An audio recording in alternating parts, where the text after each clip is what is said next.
Assalamu alaykum wa rahmatullah. As-tu déjà eu cette sensation étrange, où tout semble se brouiller autour de toi? Tu cours, tu fais des efforts, mais à la fin de la journée, tu as l'impression d'avoir perdu ton temps. Tu gagnes un peu d'argent, mais il disparaît aussitôt. Ton cœur cherche la paix, mais il ne la trouve pas. Et si ce n'était pas le temps que tu perdais? Et si ce n'était pas l'argent le vrai problème? Et si tu avais simplement perdu la baraka dans ta vie? La baraka, c'est ce cadeau d'Allah que l'on ne voit pas, mais qui transforme tout. Moins de temps, mais plus de fruits. Moins d'argent, mais plus de stabilité. Un cœur apaisé, même au milieu du tumulte. Mais certaines habitudes que nous avons au quotidien, parfois même involontaires, peuvent étouffer cette lumière sans que l'on ne s'en rende compte. Dans cette vidéo, je vais te partager 6 habitudes courantes qui peuvent détruire la baraka dans ta vie. Reste bien jusqu'à la fin, car une surprise spirituelle t'attend à la dernière minute. Un conseil que peu de gens connaissent, mais qui peut tout changer. Si ces rappels nourrissent ton cœur, abonne-toi, commente ce qui t'a le plus touché et surtout, partage cette vidéo à une personne que tu aimes. La baraka, c'est aussi ça, transmettre le bien. On commence maintenant, première habitude. Abandonner la prière. Couper la source de lumière. Imagine une nuit profonde. Un désert silencieux, sans étoiles, sans lune. Tu avances, mais tu ne sais plus dans quelle direction. Tu sens que tu marches, mais tu ne sais plus pourquoi. C'est ça, une vie sans prière. Le prophète a dit, la prière est une lumière. Muslim, une lumière. Pas seulement un éclairage extérieur, mais une lumière intérieure. Celle qui éclaire ton cœur, calme ton esprit, discipline ton âme. Une lumière qui te rappelle 5 fois par jour que tu n'es pas seul dans ce monde vaste et bruyant, que malgré les tempêtes, quelqu'un t'écoute, quelqu'un t'attend, quelqu'un t'aime, Allah. Quand tu pries, tu reconnectes ton âme à sa source. C'est un rendez-vous sacré, un souffle dans le tumulte, une pause dans l'agitation. Mais lorsque tu repousses la prière, lorsque tu dis « je prierai après »,« je suis trop fatigué », Allah sait ce qu'il y a dans mon cœur. C'est comme si tu laissais ta lampe s'éteindre, petit à petit. Et sans lumière, les doutes grandissent, la tristesse se répand, le désordre s'installe. Tu peux continuer à courir après le temps, après l'argent, après la réussite, mais sans la prière, tu oublies que le bonheur n'est pas au bout du chemin. Il est dans chaque sajda, dans chaque mot que tu adresses à ton Seigneur. La prière est un fil entre toi et le ciel. Et quand tu coupes ce fil, tout ce qui est en bas devient flou. Est-ce que tu as déjà ressenti ce vide? Tu pries un jour, tu rates un autre, puis les jours passent, et tu ne sais même plus depuis quand tu n'as pas prié correctement. Ce n'est pas la vie qui t'écrase, c'est la lumière qui t'a quitté. Et sans lumière, même les choses simples deviennent lourdes. Le Coran dit, certes, la prière éloigne de la turpitude et du blâmable. Sourate Al-Ankabut, verset 45. Elle te protège de ce que tu ne vois pas. Elle nettoie ce que les yeux ne peuvent pas nettoyer. Elle aligne ton cœur avec ce que tu es censé devenir. Un serviteur proche de son Seigneur. Le croyant qui prie vit peut-être les mêmes épreuves que les autres, mais lui, il a une boussole. Il sait où poser ses inquiétudes, il sait où pleurer, il sait où espérer. Et si tu savais combien de portes se ferment simplement parce que tu ne pries plus, combien de bénédictions s'éloignent, combien de solutions étaient là, prêtes à descendre, mais il n'y avait pas de main levée vers le ciel. Alors non, la prière n'est pas une case à cocher. Ce n'est pas une obligation sèche, ni une formalité vide. C'est un cadeau, un honneur, un bouclier, un souffle d'éternité dans ce monde trop éphémère. Et quand tu l'abandonnes, ce n'est pas Allah que tu punis, c'est toi. C'est ta lumière que tu éteins. C'est ta paix que tu perds. Deuxième habitude, l'ingratitude. Dis-moi franchement, quand est-ce que tu as dit « Alhamdoulilah » pour la dernière fois, en pleurant presque de reconnaissance? Pas celui qu'on murmure sans y penser, entre deux bouchées ou à la fin d'un message vocal. Non, un vrai « Alhamdoulilah ». Celui qui vient d'un cœur qui réalise que malgré tout ce qui va mal, tant de choses vont bien. Tu respires, tu entends. Tu peux marcher, penser, voir. Tu n'es pas sous les bombes. Tu as peut-être mangé aujourd'hui. Tu as encore une foi, même fragile, mais l'être humain, il oublie vite. Il regarde plus souvent ce qu'il n'a pas, plutôt que de s'émerveiller de ce qu'il possède déjà. Allah dit dans le Coran, avec une clarté tranchante: si vous êtes reconnaissant, je vous accorderai davantage. Mais si vous êtes ingrat, mon châtiment est sévère. Sourate Ibrahim, V7. L'ingratitude n'est pas toujours bruyante. Elle ne crie pas toujours. Parfois, elle se glisse dans le silence de l'insatisfaction. Elle ressemble à cette plainte discrète. Je n'ai jamais de chance.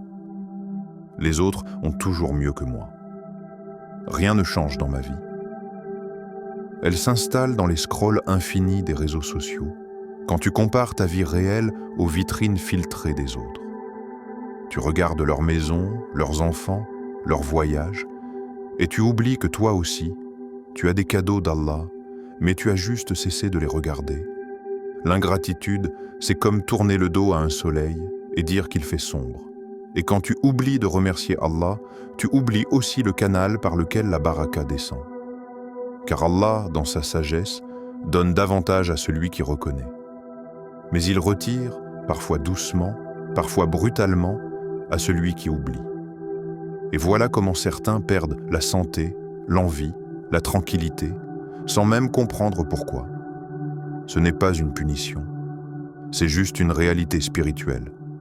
Ce que tu ne remercies pas finit par t'échapper. Il y a un secret que peu connaissent. La gratitude est une protection invisible. Celui qui dit sincèrement « Alhamdoulilah » chaque matin voit des portes s'ouvrir, des idées naître, des relations se réconcilier, des blocages fondre sans explication logique.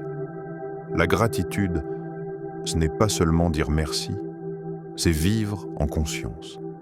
C'est apprécier une gorgée d'eau fraîche. C'est sourire à un réveil sans douleur. C'est reconnaître que même dans l'épreuve, Allah ne t'a jamais laissé. Alors pourquoi attendre un drame pour se rappeler des bienfaits? Pourquoi faut-il perdre un être cher pour comprendre l'amour? Tomber malade pour comprendre la santé? Se retrouver seul pour reconnaître le soutien? Commence petit. Écris chaque soir 3 choses pour lesquelles tu remercies Allah, même des choses simples. Un moment de calme, une réponse à une invocation ou même juste avoir tenu ta langue aujourd'hui. Et répète souvent Alhamdoulilah, ala kulli hal, louange à Allah en toute situation. Parce que tant que tu dis ça, tant que ton cœur se rappelle, les portes du bien restent ouvertes. Et Allah te donnera bien plus que ce que tu espérais. Troisième habitude, l'illicite, un poison invisible. Tu travailles, tu te lèves tôt, tu donnes ton énergie, tu fais des efforts honnêtes en apparence. Mais malgré ça, tout ce que tu gagnes semble glisser entre tes doigts. Tu reçois ton salaire et avant même de souffler, il a déjà disparu. Tes projets stagnent. Ta maison est remplie, mais ton cœur reste vide. Tu vis, mais tu ne ressens aucune bénédiction dans ce que tu fais. Et si ce que tu gagnes n'était pas pur? Le prophète a dit « Un corps nourri de l'illicite n'entrera pas au paradis ». At-Tirmidhi. Ces mots sont lourds. Ils ne parlent pas seulement d'un jugement futur. Ils parlent aussi de ce qui se passe ici-bas, maintenant, dans ta vie quotidienne. L'illicite, c'est un poison silencieux. Il ne pique pas tout de suite. Il ne fait pas de bruit. Mais il s'infiltre. Et il tue ta baraka à petit feu. On pense souvent que haram égale gros péché visible. Mais l'illicite peut être déguisé en opportunité, en bon plan, en exception, en petit arrangement. Une commission douteuse, Un mensonge dans une vente, un emprunt usuraire ou une simple négligence dans la provenance de ce que tu manges. Tu dis « ce n'est pas grave, tout le monde le fait ». Mais toi, tu n'es pas tout le monde. Tu es un serviteur d'Allah. Et chaque chose que tu introduis dans ton corps, dans ta maison, a un effet direct sur ton âme. Chaque bouchée nourrit ton cœur ou l'éteint. Chaque euro que tu acceptes porte soit la bénédiction d'Allah, soit son retrait. Et tu sais ce qui est troublant? Même les invocations peuvent être bloquées par l'illicite. Le prophète a décrit l'homme levant les mains vers le ciel, disant « Ô Seigneur, alors que sa nourriture, son boisson, ses vêtements sont issus du haram, et il dit « Comment serait-il exaucé? Musulman, tu vois? Tu peux prier, tu peux faire du dhikr. Mais si ce que tu manges, consommes ou dépenses est entaché, cela forme un mur invisible entre toi et Allah.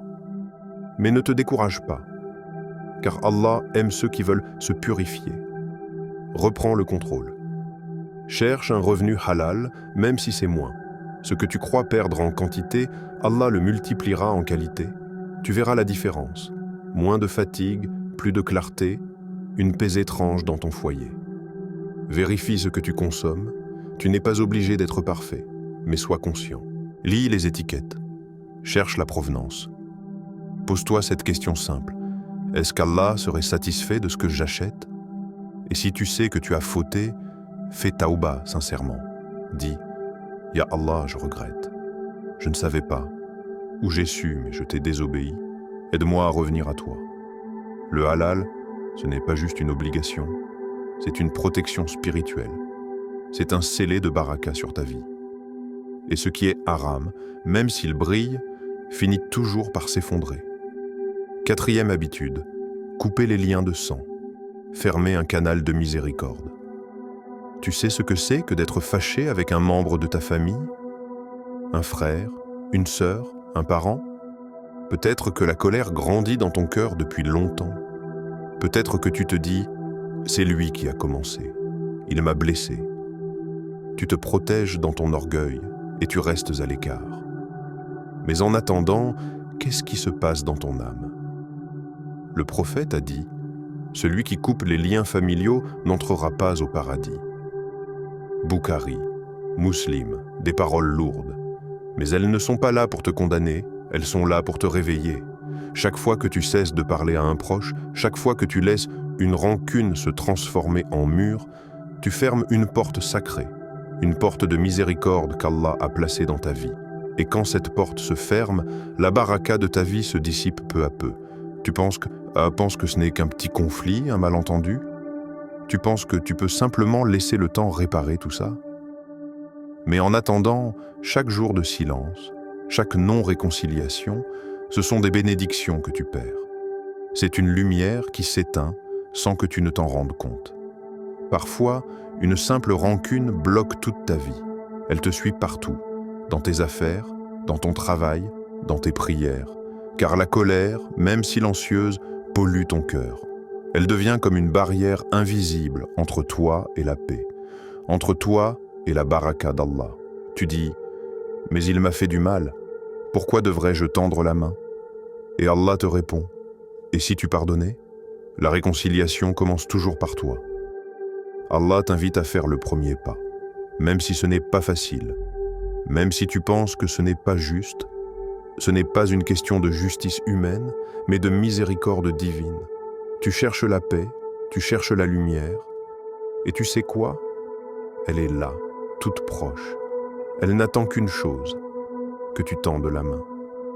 Et si tu fais ça, Allah le fera pour toi. Il t'ouvrira des portes que tu n'imaginais même pas. Il te permettra de réparer ce qui semblait brisé. Il te guidera vers une tranquillité qui dépasse toute compréhension. Parce que celui qui pardonne, Allah lui pardonne. Celui qui répare, Allah répare sa vie. La famille n'est pas parfaite. Elle n'est pas toujours celle que l'on rêve d'avoir, mais elle est sacrée. Elle est le lien que Allah a choisi pour toi, un canal de miséricorde direct entre toi et lui. Si tu protèges ces liens, Allah protégera ta vie. Il protégera tes projets, ta tranquillité et te fera goûter à une paix rare.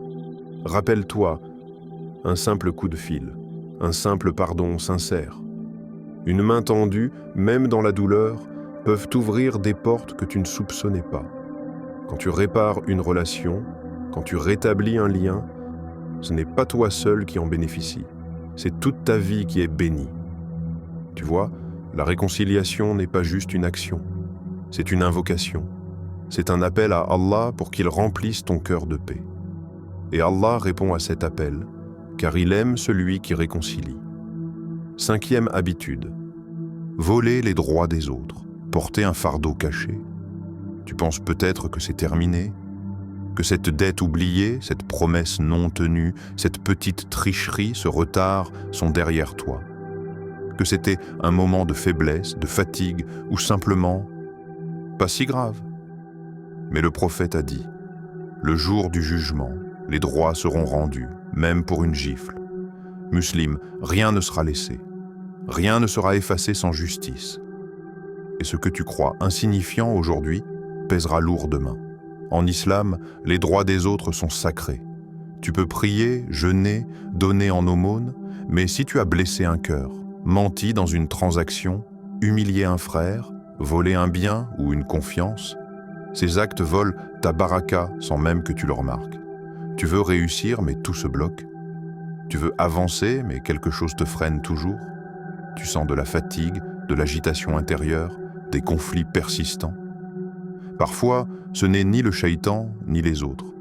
C'est un tort non réparé. Parce que l'injustice, même minime, devient comme un poids invisible. Elle s'attache à toi. Elle suit chacun de tes pas. Et tant qu'elle n'est pas reconnue, réparée ou regrettée, elle reste. As-tu déjà volé du temps à quelqu'un? Manipulé une parole pour avoir raison? Pris quelque chose qui ne t'appartenait pas, même juste pour un moment? Tu penses peut-être que c'est passé, oublié. Mais Allah ne fait pas oublier. Il retarde, il attend, il observe, et il est juste. La baraka fuit ceux qui oublient leurs responsabilités envers les autres. Tu peux gagner beaucoup, mais si tu as construit cela sur un sol injuste, ce que tu as bâti s'effondrera tôt ou tard. Mais il y a une issue. Demande pardon, même si c'est dur, même si tu penses que c'est trop tard. Envoie un message. Rends ce que tu dois. Reconnais tes torts, même sans justification. Et si tu ne peux pas, si la personne est loin, morte ou inaccessible, alors invoque pour elle. Prie sincèrement qu'Allah lui accorde sa miséricorde, sa justice et sa paix. Tu ne peux pas toujours effacer les erreurs, mais tu peux changer ton intention, purifier ton cœur et ouvrir une voie de réparation. Et crois-moi, celui qui nettoie ce qu'il a sali, celui qui rend ce qu'il a pris, celui qui cherche à faire le bien là où il a causé du tort, verra Allah lui rendre bien plus encore. Car Allah est juste, mais il est aussi le plus miséricordieux envers ceux qui se repentent sincèrement. 6e habitude, la médisance, un feu silencieux. Imagine une salle pleine de lumière.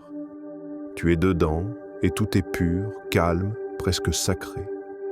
Mais à chaque mot mauvais que tu prononces sur quelqu'un, une petite flamme s'allume dans un coin. Tu continues à parler. Une autre flamme, puis une autre. Et sans t'en rendre compte, ce lieu paisible est en train de brûler. C'est ça, la médisance. Un feu discret, mais qui consume lentement la lumière que tu avais dans ta vie. Allah dit dans le Coran, « Aimeriez-vous manger la chair de votre frère mort? Non, vous en auriez horreur. » Al-Hujurat, volume 12. Une image dure, chocolate d'égout. Mais pourquoi Allah parle ainsi? Parce que la médisance est un acte spirituellement cannibale. Tu voles quelque chose à ton frère ou ta sœur sans même les toucher. Tu salis leur honneur, tout en pensant rester propre. Tu sais ce que c'est la médisance? C'est dire quelque chose de vrai sur quelqu'un, mais dans son dos. Et si ce que tu dis est faux, c'est pire encore, c'est de la calomnie. Mais parfois, ce n'est pas ce que tu dis, c'est ce que tu écoutes. Rester silencieux face à un commérage, y prêter attention sans s'opposer, c'est participer au même feu. Et pendant que tu parles, pendant que tu ris, pendant que tu analyses la vie des autres, quelque chose de précieux s'échappe de toi, tes bonnes actions. Le prophète a dit que celui qui parle en mal d'autrui devra lui rendre ses bonnes actions au jour du jugement. Tu pries, tu jeûnes, tu fais le bien, mais au final, c'est lui qui récolte. Et toi, tu restes vide. Chaque mot est une graine. Soit elle pousse en lumière, soit elle pousse en regret. Alors remplace les commérages par du dhikr. Si tu entends quelqu'un parler mal, change de sujet. Si tu sens que ta langue veut glisser, détourne-toi. Et si tu as déjà fauté, fais taouba. Et surtout, invoque pour la personne que tu as médit. Tu sais, celui qui purifie sa langue voit sa vie se remplir de baraka. Il n'a pas besoin de parler des autres parce qu'il passe son temps à parler à Allah. Parle en bien ou tais-toi et regarde la paix s'installer en toi comme un jardin qu'on protège du feu. Frère, sœur, tu n'as pas besoin de tout changer du jour au lendemain. Mais parfois, il suffit d'un seul petit pas, sincère, pour que toute une vie s'illumine. La baraka, ce n'est pas quelque chose de lointain, ce n'est pas réservé à quelques élus, c'est une lumière qu'Allah offre à ceux qui cherchent à revenir à lui. Et peut-être qu'en regardant cette vidéo aujourd'hui, tu viens déjà de faire le premier pas. Une prière sincère, même fatiguée, même tard, peut rouvrir une porte que tu croyais fermée. Un effort pour gagner proprement ton argent peut transformer ce que tu as en source de tranquillité.